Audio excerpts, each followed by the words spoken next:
Okay, today we're going to install this Bowsen garage door weather seal. Very simple to open. Honestly, it's a fabulous construction.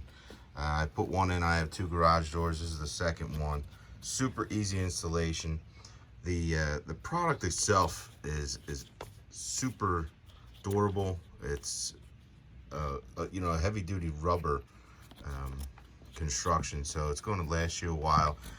It'll flex also with the contours of the concrete that's underneath of it, or whatever surface you have, and it will pinch also a little bit once you get it up. It does have a T-trac on it, and so if your garage door already has a T-trac on it, that would make it easier. Otherwise, you're going to have to buy a T-trac. These here also are the end caps, and this particular weather seal is able to be trimmed to the exact size you want, so it's pretty easy to do. So let's get started. So my garage door, as you see here, this is the T-trac. It has worn away over the years. This is the old Weatherstrip. It's sort of a plastic type material. It's not keeping anything out. As you can see, lots of things are getting underneath. Who knows what's living in there at the moment. So we're going to replace it. This is actually really simple. On mine, we've got these bolts.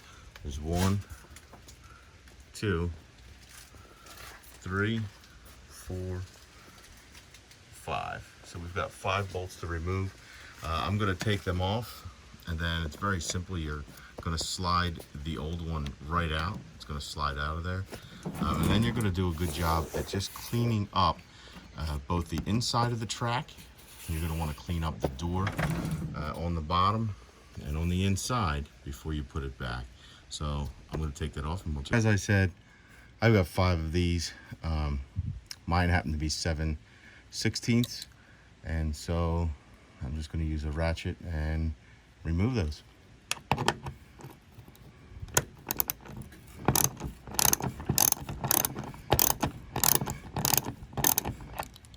Okay, so now that I've got all 5 of those removed, I'm just going to remove the track. You're going to have to wiggle it a little bit. It should come right off pretty easily. And there you have it. So the track comes off. You're going to want to examine the door itself. I know on the inside, because of the moisture, I have a little bit of corrosion down the door itself. So as I'm going to wipe that off, I'm also going to treat it with just a little bit of something, wipe it with some WD-40 as well, but just have something to treat the oxidation, maybe to prolong the life of the door a little longer. As you can see here, the track itself is pretty dirty. There's a lot in it. So I'm going to clean the track itself out. There is the T-trac itself. You see the ends of it. So I'm also going to clean that out as I pull off this, which is just going to slide right out, as you see. We'll slide that right off of there.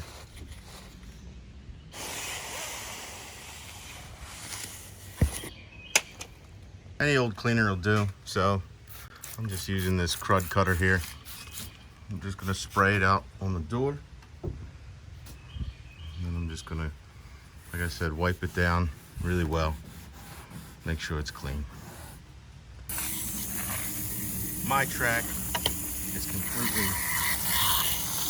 made of PVC, so I don't mind getting it out, wetting it. If your track is not able to get it off completely, or maybe it's not PVC, you might not want to wet the whole thing. Maybe you just want to wipe it down. But for my application, that's not a problem. So I squared the whole thing down, wipe it down well. Now I'm going to dry it off. Next, we're just going to roll out the new Weatherstrip right next to the track, and we're going to measure it out to make sure it's going to be exactly the fit that we want it to be. So for my track, I don't need the whole 10 feet. I need a little bit over 8 feet from my door. On the base of my hinge, I'm going to cut this a little longer than my track, simply as a preference, to extend a little bit past where the track is on my garage door. So I'm just going to use a standard blade, make sure it's nice and sharp, and this will cut really easily. Next, you're going to want to lubricate this track. The reason why is because it's going to make it easier to slide these T-track into the groove and get it to go all the way down the strip. I'm going to use just some WD-40.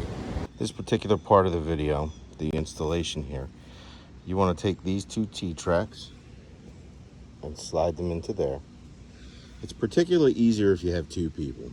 You'd have somebody that could hold the one end, and then you could bend this and get it into shape as it's going through, because it's coming from being a flat piece and you need it to constantly get back into the shape that you need it to. So if you have two people, great. If not, it might just take you a few minutes longer to get this down the track, and that's what I'm going to do now.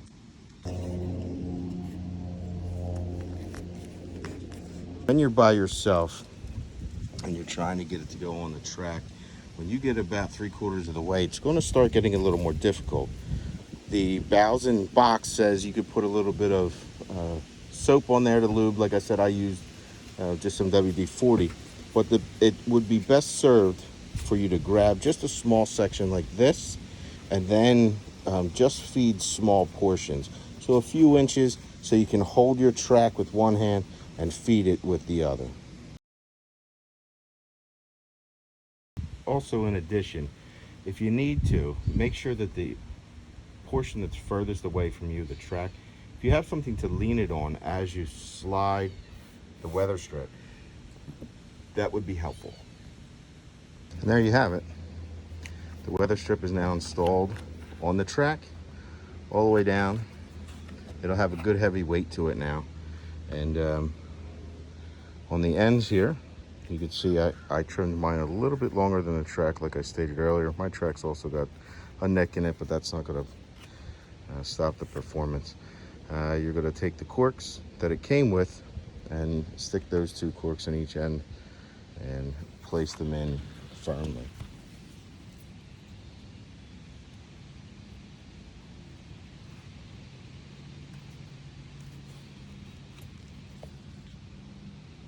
Now, as long as you've attached those and prepared your garage door the way that you want it to be, it's ready to be reinstalled. You're going to want to make sure that you line up your holes in the track as you put it back.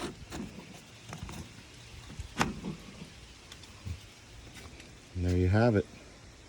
You just take your fasteners, whatever that happens to be for your door. Mine's the 7/16 bolts here. I'll put them back in. We'll tighten them right back up.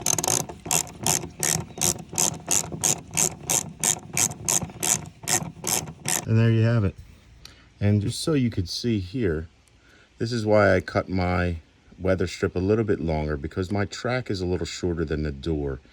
And now when the door closes, this portion, when it gets pushed down, is going to extend beyond the air gap that's at the bottom. So it's going to be a nice and tight finish.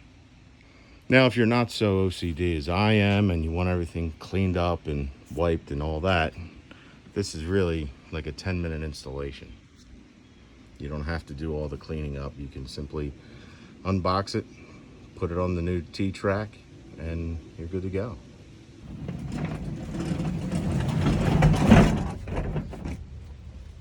And there you have it.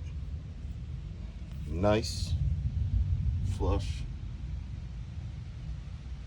weather-resistant installation.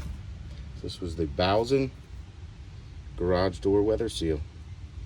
I'd recommend it. Well-made product, easy to install, and it'll seal up and save you some money on your energy bills. Also, it'll keep those critters out from coming underneath. Thanks for watching.